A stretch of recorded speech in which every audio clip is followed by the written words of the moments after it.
Hola, muy buenas noches. Te quiero dar las gracias por tomarte un tiempo para escuchar la palabra de Dios y que la palabra pueda seguir edificando tu vida. Te mando un abrazo, un caluroso saludo y deseo que estés bien en salud tú y tu familia. Vamos a ver el capítulo 13 del libro de Jueces. Es una historia que seguramente tú ya la has escuchado, que la has leído muchas veces, a lo mejor en alguna película. Es un personaje muy famoso, que todos, hasta los incrédulos, saben de él, pero vamos a ver qué nos enseña la palabra en este capítulo. Así que vamos a empezar con una oración y, y acompáñame con ella. Padre, te damos gracias en esta noche. Queremos poner este tiempo en tus manos.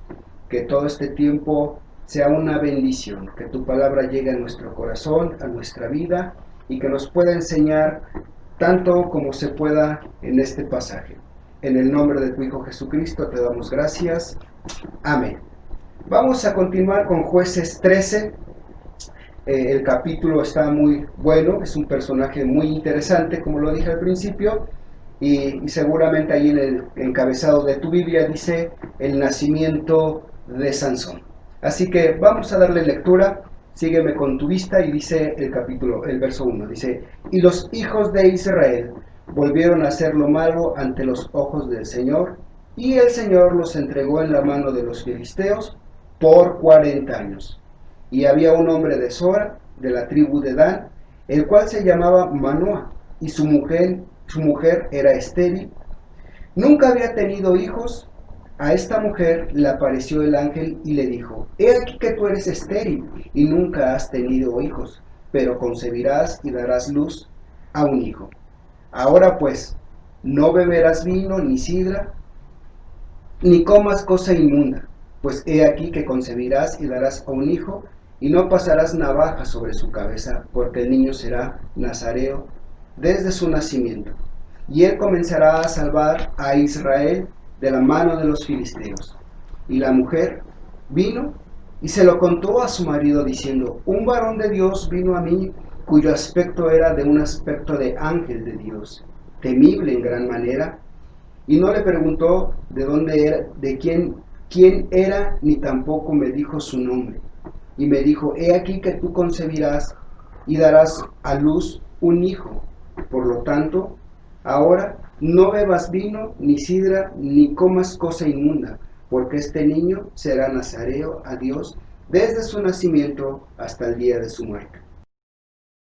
Entonces oró Manoah al Señor y dijo, Señor mío, te ruego que aquel varón que, dis, que Dios enviaste vuelva ahora a venir a nosotros y nos enseñe lo que hayamos de hacer con el niño que ha de nacer. Y Dios oyó la voz de Manoah, y el ángel de Dios volvió otra vez a la mujer, estando ella en el campo, mas su marido Manoah no estaba con ella. Y la mujer corrió prontamente a avisarle a su marido, diciendo, mira que se me ha aparecido aquel varón que vino a mí el otro día. Y se levantó Manoah y siguió a su mujer, y vino al varón y le dijo, ¿eres tú aquel varón que habló a la mujer? Y él dijo, yo soy. Entonces Manoah dijo, cuando tus palabras se cumplan, ¿cómo debe de ser la manera en que viva el niño? ¿Y de qué debemos de hacer? Y el ángel del Señor respondió a Manoah, la mujer se guardará de todas las cosas que yo le dije. No tomará nada que proceda de la vid, no beberá ni sidra, no comerá cosa inmunda, guardará todo lo que le mandé. Entonces Manoah dijo al ángel de Dios, te ruego que nos permitas detenerte y prepararemos un cabrito. Y el ángel de Dios respondió a Manoah, aunque me detengas, no comeré tu pan, mas si quieres hacer holocausto, ofrécelo al Señor. Y no sabía Manoah que aquel fuese ángel de Dios. Entonces dijo Manoah al ángel de Dios, ¿cuál es tu nombre para que cuando se cumplan estas palabras te honremos? Y el ángel respondió, ¿por qué me preguntas mi nombre? Es admirable. Y Manoah tomó un cabrito y una ofrenda y las ofreció sobre la peña al Señor. Y el ángel hizo milagro ante los ojos de Manoah y de su mujer, porque aconteció que cuando la llama subía del altar hacia el cielo, el ángel del Señor subió en una llama del altar ante los ojos de Manoah y de su mujer, y los cuales se postraron en tierra. Y el ángel del Señor no volvió a aparecerse a Manoah ni a su mujer. Entonces conoció Manoah que era el ángel del Señor, y dijo Manoah a su mujer: ciertamente moriremos, porque a Dios hemos visto. Y su mujer le respondió: si el Señor nos quisiera matar, no aceptaría de nuestras manos el holocausto y nuestra ofrenda, ni nos hubiera mostrado todas estas cosas, ni ahora nos habría anunciado esto. Y la mujer dio a luz a un hijo y le puso por nombre Sansón, y el niño creció, y Dios lo bendijo, y el Espíritu del Señor comenzó a manifestarse en él en el campamento de Dan, en Sora y Estaol.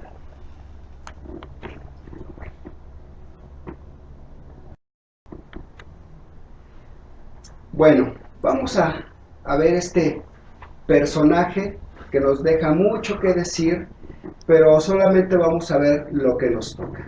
Vamos a empezar por el verso 1. Dice: y los hijos de Israel volvieron a hacer lo malo ante los ojos del Señor, y los entregó en la mano de los filisteos por 40 años.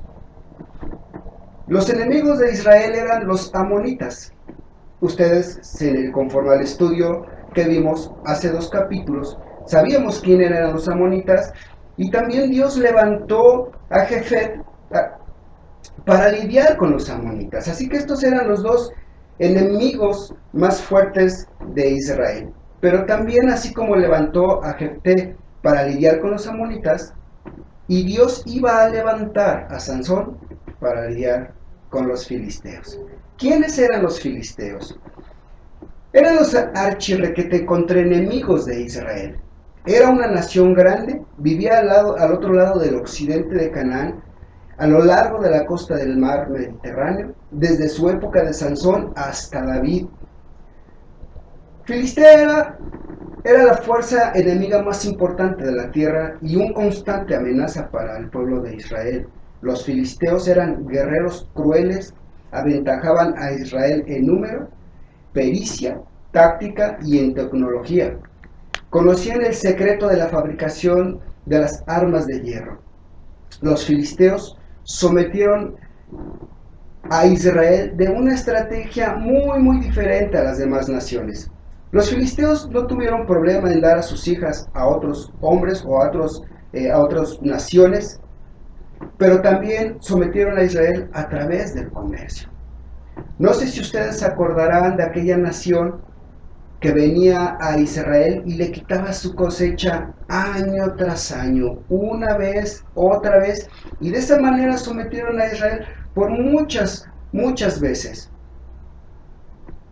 Primera de Samuel 13:9 dice: y en toda la tierra de Israel no se halló herrero, porque los filisteos habían dicho: para que los hebreos no hagan espada o lanza, por cuanto todos los de Israel tenían que descender a los filisteos para afilar la hoja, una de las rejas de su arado, su asadón, su hacha o su hoz, y el precio era un pin por las rejas de sus arados y por los asadones, y la tercera parte de un ciclo para afilar las hachas y para poner las aguijadas. Así que aconteció que en el día de la batalla no se halló espada ni lanza en la mano de ninguno del pueblo que estaba con Saúl, solo con Jonatán, excepto Saúl y Jonatán su hijo, las tenía. Aquí vemos cómo el pueblo de los filisteos tomaron todo el conocimiento y toda la tecnología, y de esta manera tenían sometidos al pueblo de Israel, de una manera muy inteligente. De esta manera los filisteos sometieron iban sometiendo a Israel y lo iban asfixiando muy, muy lentamente hasta poderlo acabar. Pero en este capítulo muestra la séptima vez que el pueblo de Israel se encuentra en una tragedia. Lo podemos ver una vez más y dice aquí en este primer versículo, dice donde hacían lo malo, donde pecaban, eran sometidos y oprimidos. Mas una vez más, Dios levantaba a un libertador, muere el libertador y el pueblo otra vez vuelve a hacer lo malo. Y así eran años tras años, muchos volvían a hacer lo mismo. Vaya, pero note algo muy interesante en este primer versículo. No hay una palabra de arrepentimiento, no hay un clamor por pedir ayuda, no hay nada que se le parezca a algo por ser liberados. Así que Dios se manifiesta a la mujer de Manoa para revelarle el nacimiento del Salvador. Vamos a leer el 2 en adelante. Había un hombre de Sora, de la tribu de Dan, el cual se llamaba Manoa, y su mujer era estéril, y nunca había tenido hijos. A esta mujer se le apareció el ángel y le dijo, he aquí que tú eres estéril, y nunca has tenido hijos, pero concebirás y darás a luz a un hijo. Verso 5. Pues he aquí que concebirás y darás a luz un hijo, y navaja no pasará sobre su cabeza, porque será nazareo a Dios desde su nacimiento. Él comenzará a salvar a Israel de los filisteos. La revelación, el mensaje del ángel de Dios, el ángel de Dios es Jesús. Él se está presentando personalmente a la mujer y le está revelando cuál iba a ser la estrategia de todo este plan. Este matrimonio no solamente vivió cosas difíciles en su época, en su tiempo, como sociedad, como nación, sino también como matrimonio. Estaban en la peor tragedia, no podían tener hijos. El no tener hijos era algo muy, muy difícil de ser aceptado en la sociedad. El no tener hijos era muy, muy, muy mal visto. Así que el Señor viene y revela el nacimiento del próximo libertador.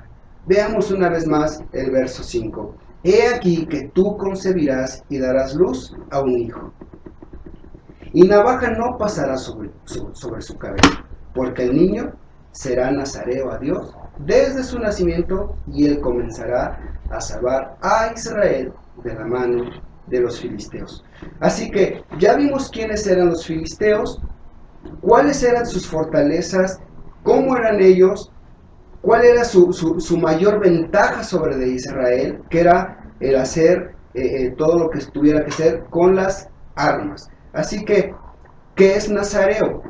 Vamos a ver el libro de Números, en el capítulo 6, del 1 al 8. Ahí nos va a explicar qué es un nazareo, no porque viniera que fuera nazareo de la nación, sino que era un voto de consagración. Así que vamos a leerlo en el número 6, 1 al 8. Y habló el Señor a Moisés diciendo, habla a los hijos de Israel y diles, el hombre o la mujer que se aparte haciendo voto de nazareo para dedicarse al Señor. Se abstendrá de vino y de sidra, no beberá vinagre de vino, ni vinagre de sidra, ni beberá ningún licor de uvas, ni tampoco comerá uvas frescas ni secas. Todo el tiempo de su nazareo, todo lo que se hace de la vid, desde los granillos hasta el hollaje, no comerá. Todo el tiempo del voto de su nazareo, no pasará navaja sobre su cabeza, hasta que sea cumplido los días de su apartamiento al Señor. Será santo, dejará crecer su cabello, todo el tiempo se apartará para el Señor. No se acercará a persona muerta, ni aun a su padre, ni a su madre, ni a su hermano, ni a su hermana, no podrá contaminarse cuando mueran. porque la consagración de su Dios tiene sobre su cabeza. Todo el tiempo de su nazareo será santo al Señor.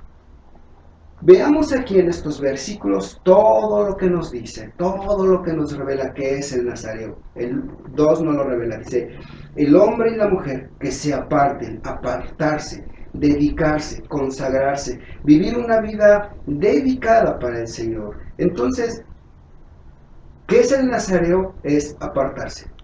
Cada versículo, y se apartará en el verso 2. Dedicarse. Verso 4. Todo el tiempo de su nazareo.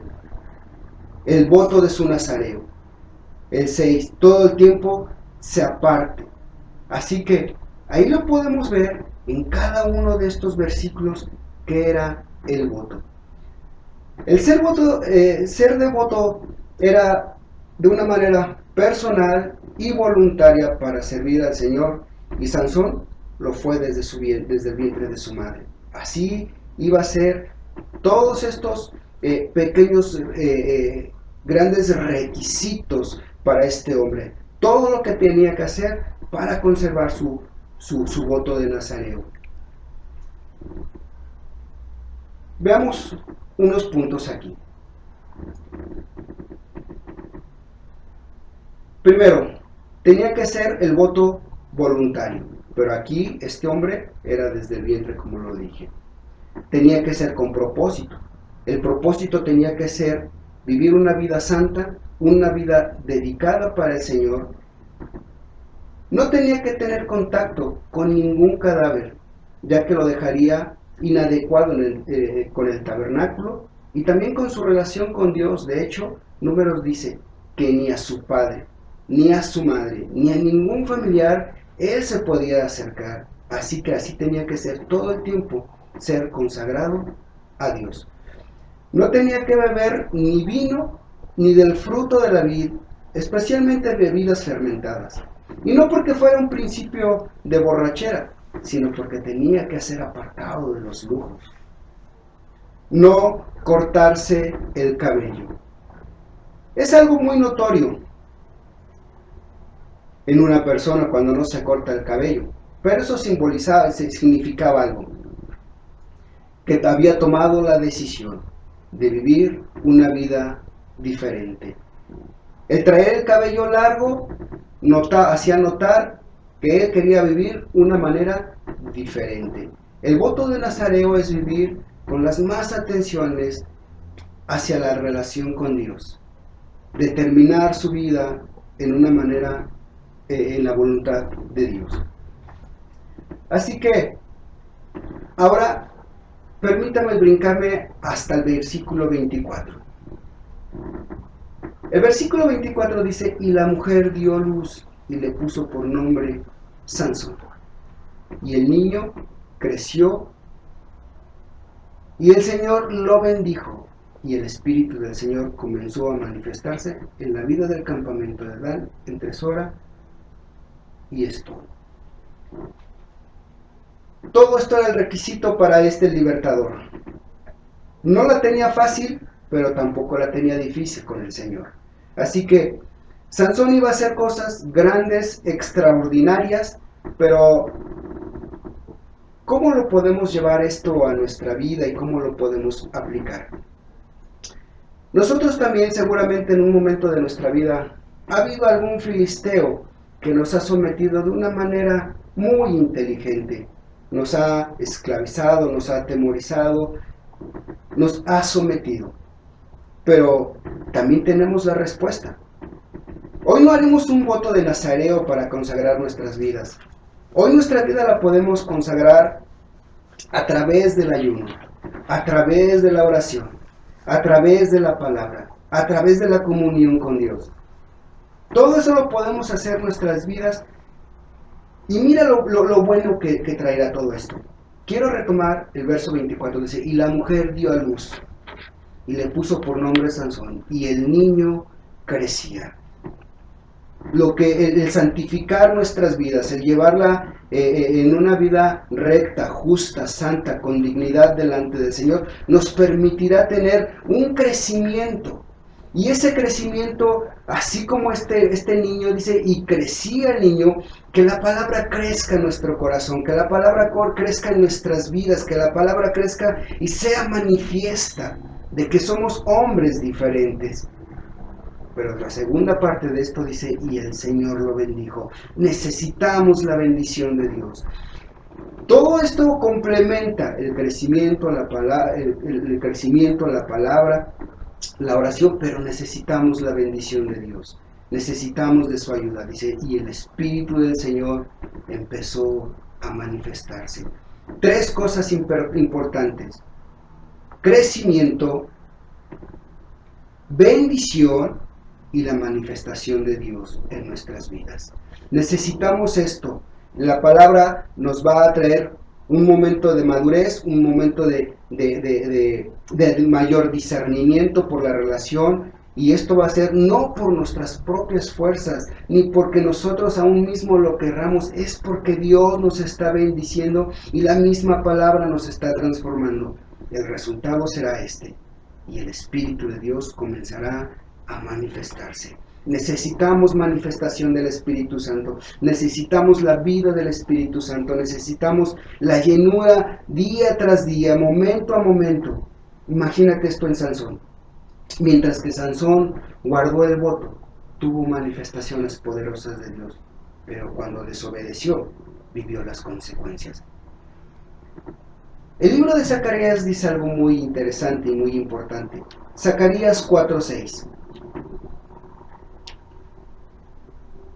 No es con ejército, ni con fuerza, sino con mi espíritu, dice el Señor de los ejércitos. No es con ejército, no es con fuerza, sino con mi espíritu, dice el Señor. Así que Sansón era algo muy diferente a los demás jueces. Él solo tendría que enfrentar a los filisteos. Él solo los iba a acabar. Era el hombre fortalecido, el hombre que tenía los suficientes músculos, todas las condiciones de un atleta. Sansón los tenía. ¿Para qué? Para enfrentar a un ejército muy fuerte. Así que tú y yo necesitamos el crecimiento, tú y yo necesitamos la bendición de Dios, tú y yo necesitamos la llenura del Espíritu Santo para todo filisteo que quiera venir a intimidarnos o atacarnos. Eso será lo que nos liberará de toda opresión. Así que no todo el tiempo de Israel que estuvo en opresión, sino hasta que Dios reveló el nacimiento de un libertador. Y estos serán los requisitos: ser nazareo, apartado, consagrado, para poder comenzar a liberar al pueblo de Israel. Para empezar a comenzar. Esa palabra o ese versículo no concluye ahí. Sansón tiene mucho más capítulos que nos enseñan en su vida. Así que yo quiero dejarte esto. Tenemos que vivir en santidad. Tenemos que vivir bajo los lineamientos de la palabra. Y esto nos va a dar crecimiento y fortaleza para cuando venga la tentación, las circunstancias, pero también tendremos y podemos clamar por la llenura del Espíritu Santo. Quiero que inclines tu rostro por un momento allí en tu hogar y que me ayudes con esta oración. Padre, te damos muchísimas gracias porque tu palabra hizo una promesa para nuestras vidas. En los postreros días, tú derramarás de tu Santo Espíritu sobre toda carne. Derrama de tu Santo Espíritu, Señor, desde la corona de mi cabeza hasta la planta de mis pies. Y que todo mi espíritu pueda ser fortalecido, ser bendecido. Que todo mi espíritu pueda tener la misma determinación sobre mi vida para tener una vida que te agrade, una vida que, Señor, que tenga esa disposición de hacer tu voluntad. En el nombre de tu Hijo Jesucristo te damos gracias en esta noche por tu amor y tu misericordia. En el nombre de Jesús. Amén.